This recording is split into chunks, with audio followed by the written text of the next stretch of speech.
လာပါအသက်ရှင်တဲ့ဖခင်ရဲ့နှုတ်ကပတ်တော်ကိုအတူတူခံယူကြပါစို့ကောရိန္သုဩဝါဒပထမစာဆောင်အခန်းကြီး10အငယ်73လူ၌ဖြစ်တတ်သောစုံစမ်းနှောက်ယှက်ခြင်းကိုသာသင်တို့သည်ခံရကြ၏ဖခင်သခင်သည်သစ္စာနှင့်ပြည့်စုံတော်မူသည်ဖြစ်၍သင်တို့မခံနိုင်သောစုံစမ်းနှောက်ယှက်ခြင်းကိုသင်တို့၌ရောက်စိမ့်သောငါအခွင့်ပေးတော်မမူသင်တို့သည်ခံနိုင်မည်အကြောင်းစုံစမ်းနှောက်ယှက်ခြင်းအရာနှင့်တကွထွက်မြောက်သောလမ်းကိုလည်းစီရင်ပြုပြင်တော်မူလိမ့်မည်နှုတ်ကပတ်တော်အပြင်ရောက်စီတိုင်းကိုဖျားရှင်ကောင်းကြီးပေးပါစေကျမတို့အသက်တာထဲမှာဘဝစာမေးပွဲတွေကိုမကြဖြေရတတ်ပါတယ်ဘဝစာမေးပွဲကိုဖခင်သခင်နဲ့အတူဖြေတော်သူတွေကဖခင်သခင်ပြင်ဆင်ပေးထားတဲ့ထွန်းမြောက်သောလမ်းကိုအမြဲတမ်းရှာတွေ့တော်သူတွေဖြစ်သောကြောင့်အမြဲတမ်းအောင်မြင်တော်သူတွေဖြစ်ပါတယ်ဒါကြောင့်မိတ်ဆွေဘဝစာမေးပွဲတွေကိုဖခင်သခင်နဲ့အတူဖြေဖို့ဒီနေ့နှုတ်ကပတ်တော်အပြင်ခွန်အားပေးခြင်းပါတယ်ကျမတို့လူတွေကတော့သူငယ်တန်းစာသင်ထားတဲ့သူတယောက်ကို10တန်းစာမေးပွဲစစ်လို့မရဘူးဆိုတာသိတယ်ဖခင်သခင်ကလည်းဂတိပေးထားတယ်ကျမတို့တွေမခံနိုင်တဲ့စုံစမ်းခြင်းကိုမပေးဘူးသူဖန်ဆင်းထားတဲ့လူတွေရဲ့ခံနိုင်ရည်စွမ်းအားကိုဒီလူတွေထက်ဖခင်သခင်ကပိုသိတဲ့ဖခင်ဖြစ်တယ်ဒါကြောင့်မို့လို့မခံနိုင်တဲ့စုံစမ်းခြင်းကိုမပေးဘူးလို့ဂတိပေးထားပါတယ်အဲ့ဒီသူအခွင့်ပေးလို့ကြုံရတဲ့စုံစမ်းခြင်းကိုခံနိုင်ဖို့ခွန်အားနဲ့တကွထွတ်မြောက်တဲ့လမ်းကိုလည်းပြင်ဆင်ပေးမယ်လို့ဂတိပေးထားတဲ့ဖခင်သခင်ဖြစ်ပါတယ်ထိုဖခင်သခင်နဲ့သူကျမတို့ဘဝစမေးပွဲကိုဖြေပြီးအောင်မြင်ကြရအောင်လို့ဒီနေ့ခွန်အားပေးခြင်းနဲ့ဘဝမှာစမေးပွဲအမျိုးမျိုးကျမတို့ကြုံရတယ်ကြော်ဖြတ်ရတယ်စစ်ဆေးခြင်းစုံစမ်းခြင်းတစ်ခုပြီးသွားတဲ့ခါတိုင်းမှာကျမတို့တွေအောင်မြင်ကြတယ်ပိုပြီးရင့်ကျက်လာကြတယ်ဘုရားသခင်ကကျမတို့ကိုကြီးထွားရင့်ကျက်စေခြင်းသောကြောင့်ဘဝမှာစုံစမ်းနှောက်ယှက်ခြင်းကိုအခွင့်ပေးခြင်းဖြစ်ပါတယ်ပြီးရင်ဘုရားသခင်ရဲ့အလေ့လာကိုကျမတို့သင်ယူဖို့ဖြစ်တယ်အဲ့တော့ဒီနေ့ထွတ်မြောက်ရာကျမ်းအခန်းကြီး15မှာပါတယ်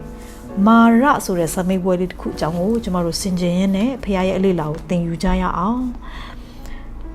မောရှေနဲ့ဣသေလလူတွေကအေဂုတ်တုကနေထွက်လာပြီးတဲ့နောက်မှာအေဒုံပင်လယ်ကနေဆောင်းသွားပြီးနောက်သူတို့ဒီရှုရတောသို့ရောက်ကြ၏တဲ့ရှုရဆိုတဲ့တောကကျမတို့မြင်နေကြတောတွေလိုမျိုးစိမ့်လန်းဆူပြေးတဲ့စမ်းကြောင်းလေးတွေနဲ့ကျင်းငယ်လေးတွေနဲ့တစ်ပင်ပန်းမှန်နေတဲ့နေရာမဟုတ်ဘူးဂန္နာရဖြစ်တယ်ရှုရ desert ဖြစ်တယ်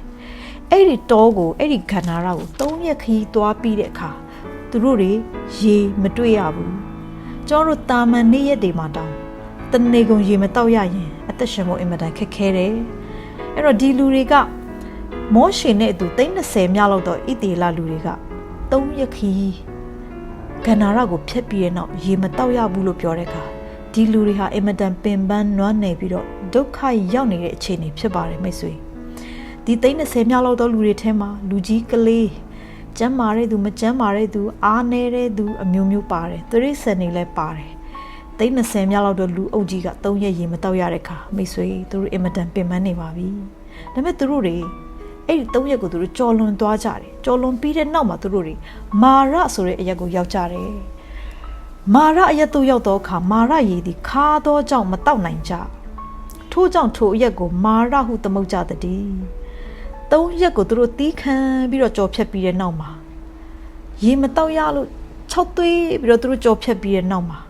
နောက်ဆုံးမှသူတို့ရေကိုတွေ့သွားတယ်ဒါပေမဲ့အဲ့ဒီရေကိုတောက်လိုက်တဲ့အချိန်တောက်လို့မရအောင်ခါသောကြောင့်ဒီလူတွေကမာရခါတီးခြင်းဆိုပြီးမှအဲ့ဒီအရက်ကိုနာမည်ပေးလိုက်တယ်ဒီနေ့ကျွန်မနှုတ်ကပတ်တော်ရဲ့ခေါင်းစဉ်လေးကိုမာရစာမေးပွဲလို့ခေါင်းစဉ်ပေးထားပါတယ်အဲ့တော့ဣတိလလူတွေ3ရက်ဂန္နာရကိုဖျက်ပြီးနောက်တွေ့မဲ့တွေ့တော့ရေကလည်းခါနေတယ်တဲ့ကျမထင်တယ်ဒီလူတွေကအာရဝန္တာကျေးဇူးတော်ချီးမွမ်းပြီးတော့ရေကိုတောက်လိုက်ကြမှာပဲဒါပေမဲ့အဲ့ရေကခါနေတယ်အဲ့တော့ဖခင်သခင်မမြင်ဘူးလားဖခင်သခင်မတရားဘူးလားဖခင်သခင်ဘာလုပ်နေတာလဲဖခင်သခင်ကမနေ့ယနေ့နောင်ကာလမှာပြောင်းလဲတဲ့ဖခင်ဖြစ်တယ်ဓမ္မသစ်ကျမ်းထဲမှာကျမတို့ကိုမခံနိုင်တဲ့စုံစမ်းခြင်းကိုမပေးဘူးလို့ပြောတဲ့ဖခင်ကအဲ့ဒီဓမ္မဟောင်းကာလဣသေလလူတွေပေါ်မှာလည်းထို့အတူဖြစ်တယ်ဖခင်နာမှာဘုန်းကြီးပါစေဒီနေ့အသက်တာထဲမှာလည်းဖခင်သခင်ထို့အတူဖြစ်တယ်အဲ့တော့အဲ့ဒီမာရရေကခါတဲ့အတွက်မတောက်နိုင်ဘူးအဲ့ဒီခါဘဝမှာတဘူပေါ်နပူစင့်ကျမတို့တွေဗာလဲအခက်ခဲတွေဒုက္ခတွေအများကြီးကြုံလာတဲ့ခါ ကျမတို့ခံနိုင်ရင်မရှိတော့ဘူးလို့ထင်လာတဲ့ level တစ်ခုကိုကျမတို့ရောက်တဲ့အခါကျမတို့ရဲ့အတွင်းသဘောတွေအမှန်တိုင်းပေါ်လာတာဖြစ်တယ်အဲ့တော့ကျမတငယ်ချင်းတယောက်ကဒီလိုပြောတယ်ငိုပြီးတော့သူကျမကိုပြောပြတယ်ပေါ့နော်ရင်ဖွင့်တာပေါ့ငါကတုံယုံတိုင်ယုံဆိုရင်ခံနိုင်ရင်အရင်ရှိတဲ့သူတုံယုံတော့အခက်ခဲတွေဆိုငါမမှုဘူးဒါပေမဲ့အခုငါကြုံနေရတာတွေကဆိုးလွန်းနေတခုမကဘူးဘက်ပေါင်းစုံကနေငါအခက်ခဲကြုံရတဲ့အခါငါမခံနိုင်တော့ဘူးဆိုပြီးသူငိုပြီးတော့ကျမကိုရင်ဖွင့်တယ်ကျမသူ့ကိုခွန်အားပေးတယ်ဆုတောင်းပေးခဲ့ရတယ်အဲ့တော့ဘာပြောချင်တယ်လဲဆိုရင်ဒီနေ့ဣတိလလူတွေလိုပဲ3ရက်ရေမရှိတဲ့ဟာကိုဂန္ဓာရကိုဖျက်တာသူတို့တီးခံခဲ့တယ်ဒါပေမဲ့ရေတွေ့တဲ့အခါမာရရေအရန်ခါးတဲ့ရေဖြစ်နေတဲ့အခါဒီလူတွေကဘာဖြစ်လဲဆိုသူတို့အတွင်းသဘောတွေပေါ်လာပြီးတော့သူတို့တွေကတဲ့မောရှေကိုအပြစ်တင်၍မိတန်းလျက်တဲ့အဘယ်သို့တောက်ရပါမည်နည်းဟုဆိုကြ၏သိန်း20မြောက်လောက်တော့ဣတိလလူတွေအားလုံးကမောရှေကိုအပြစ်တင်တယ်တကယ်တမ်းအဲ့ဒီရေခါးကိုသူတို့နဲ့အတူမောရှေလည်းကြုံရတာပဲ3ရက်ဆိုတဲ့ဂန္ဓာရတောကိုဖျက်ရတာလေမောရှေသူတို့နဲ့အတူကြော်ဖျက်ခဲ့ရတာပဲဒါပေမဲ့ဘာဖြစ်လဲဆိုရင်သိန်း20မြောက်လောက်သောလူတွေကမောရှေကိုအပြစ်တင်တယ်တနည်းအားဖြင့်မောရှေကိုအပြစ်တင်တယ်ဆိုတာကဖျားသခင်ကိုအပြစ်တင်တာဖြစ်တယ်အဲ့တော့အခန်းငယ်25ကိုရောက်လာတဲ့အခါမှာမောရှေသည်ထာဝရဘုရားအားအော်ဟစ်၍ထာဝရဘုရားသည်တစ်ပင်တစ်ပင်ကိုပြတော်မူ၏ထိုအပင်ကိုရေထဲသို့ချပြီးနေရေသည်ချိုလေ၏ဘုရားနာမဘုန်းကြီးပါစေသိန်း20မြလောက်သောလူတွေရဲ့အတွင်းသဘောအစစ်အမှန်နော်ညီးတွားမိတန်းအပြစ်တင်တဲ့အရာပေါ်ထွက်လာတယ်အဲ့ဒီနေရာမှာဘုရားလူတယောက်ထီးသောဘုရားလူကဘုရားဘက်ကိုလှည့်ပြီးတော့အော်ဟစ်တယ် cry out နော်ငိုပြီးမှအော်တာမောရှေကငိုပြီးမှဘုရားသခင်ကိုအော်ဟစ်လိုက်တဲ့အခါမောရှေအားဖြင့်အဲ့ဒီမာရရေကချိုးသွားပြီးတော့ခုနကအပြစ်တင်မိတန်းနေတဲ့သိန်း20မြလောက်သောလူတွေကလည်းတောက်ခွင့်ရခဲ့တာဖြစ်တယ်အဲ့တော့ဒီနေ့ခုနကကောရိန္သုဩဝါဒစာမှာပြောတယ်စုံစမ်းခြင်းနဲ့တကွစုံစမ်းခြင်းကိုခံနိုင်ဖို့ခွန်အားနဲ့တကွထွတ်မြောက်ရာလမ်းကိုလည်းပြင်ဆင်ပေးမယ်လို့ဘုရားသခင်ကတိပေးတဲ့အခါအဲ့ဒီထွတ်မြောက်ရာလမ်းကိုဖြစ်စေတဲ့အကြောင်းအရင်းထွတ်မြောက်ရာလမ်းကိုဖြစ်စေတဲ့အသုံးတော်ခံတစားပလာကသင်နဲ့ကျွန်ုပ်ဖြစ်ဖို့ဘုရားသခင်အလိုရှိတယ်ဟာလေလုယာအဲ့ဒီကြုံနေရတဲ့ခက်ခဲခြင်းတွေခါးသီးခြင်းတွေပူလောင်မှုတွေအစမပြေမှုတွေကြားထဲမှာကျမတို့တွေဘုရားသခင်ဘက်ကိုလှည့်ခြင်းကဒီထွတ်မြောက်ရာလမ်းကိုပြင်ဆင်ပေးဖို့အတွက်တကားလမ်းဖြစ်သွားတာဖြစ်တယ်အဲ့တော့သိန်း20မြလောက်သောလူတွေမိတန်းနေပေမဲ့အပြစ်တင်နေပေမဲ့မောရှေတယောက်အဖြစ်ထွတ်မြောက်ရာလမ်းဒီပွင့်သွားတဲ့ကဲ့သို့ရေခါးသည်ချိုသွားတဲ့ကဲ့သို့ဒီနေ့မိတ်ဆွေတင်ရောက်နေတဲ့ပတ်ဝန်းကျင်အတိုင်းဝိုင်းမိသားစုထဲမှာရှိသမျှလူတွေကအပြစ်တင်မိတန်းနေသလားဒီနေ့တင်ဘုရားသခင်ဘက်ကိုလှည့်ဖို့ဘုရားတင်ကိုကောင်းကြီးပေးပါစေတင်ဘုရားသခင်ဘက်ကိုလှည့်မယ်ဆိုရင်ထွတ်မြောက်ရာလမ်းတီးဟူသောအဖြေကိုတင့်အားဖြင့်ဘုရားသခင်ကလှုပ်ဆောင်မှာဖြစ်ပါတယ်ဘုရားနာမဘုန်းကြီးရဲ့မင်္ဂလာရှိပါစေ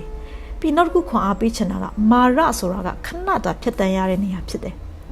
တကယ်တော့သူတို့ဆက်မာရကိုကြောဖြတ်ပြီးသွားတဲ့အခါအေလိန်ဆိုတဲ့ရေတွင်း12တွင်းနဲ့စွန်ဘလွန်ပင်80ရှိတဲ့ကျွဲဝတဲ့ရေရှိတဲ့အနားမှာတက်ချခွင့်ရခဲ့တာဖြစ်တယ်အဲ့တော့ကိုလည်းပြန်ခွန်အားပေးပါမာရဆိုတာခါတီးခြင်းဆိုတဲ့စာမေးပွဲကကျမတို့ခဏတာကြော်ဖြတ်ရတဲ့နေရာပဲဖြစ်တယ်ဘုရားသခင်ကျမတို့ကိုတကယ်တက်ချစေချင်တာကကျွဲဝခြင်းဆိုတဲ့စွန်ဘလွန်ပင်တွေရေတွင်းတွေနဲ့ပြေဝပြီးတော့စိမ့်လန်းတဲ့အရာမှာဖြစ်တယ်ဒါကြောင့်မလို့မာရမှာအကြာကြီးကျမတို့အချိန်မဖြုံးနေရအောင်ခါတီးခြင်းတွေထဲမှာကျမတို့အချိန်မဖြုံးနေရအောင်အခုချိန်မှာတင်ကြုံနေရတဲ့ခါတီးခြင်းကပါလေခွင့်မလွတ်နိုင်ခြင်းလားကျမ်းမာရေးလားငွေကြေးအခက်ခဲလားတင်ဘဲခါတီးခြင်းနဲ့မှတင်ပိတ်မိနေတယ်လေဒီနေ့ဘုရားသခင်ဘက်ကိုလှည့်ပြီးတော့ဘုရားကိုအော်ဟစ်ခြင်းအပြင်ထွတ်မြောက်ရာလမ်းကိုဘုရားသခင်တင့်အပြင်ပြင်ဆင်ပေးပါစေမောရှေတယောက်ဘုရားဘက်လှည့်လိုက်ခြင်းအပြင်သိန်း20မြောက်လောက်သောလူတွေကခါတဲ့နေရာကနေပြီးတော့ချိုးမိန်တဲ့ရေကိုတောက်ခွင့်ရတဲ့ကဲ့သို့တင်တယောက်ဘုရားသခင်ဘက်လှည့်ခြင်းအပြင်တင်ရဲ့မိသားစုတင်ရဲ့အတိုင်းဝိုင်းတင်ရဲ့အသင်းတော်တင်ရောက်နေတဲ့နေရာမှာထွတ်မြောက်ရာလမ်းကိုလူတွေကရှာတွေ့သွားမှာဖြစ်တယ်အဲ့တော့သင်ဟာလည်းမောရှေကဲ့သို့ထွတ်မြောက်ရာလမ်းကိုဘုရားသခင်ပြင်ဆင်ပေးခြင်း၌ဘုရားသခင်သုံးတော်ဘုရားသခင်သုံးရရသောတစားပလာဖြစ်ဖို့ယနေ့သင်ကိုဘုရားသခင်ကောင်းကြီးပေးပါစေနှုတ်ကပတ်တော်အပြင်အမြလောက်ခွန်အားပေးခြင်းပါတယ်ရောက်စီတိုင်းကိုဘုရားရှင်ကောင်းကြီးပေးပါစေ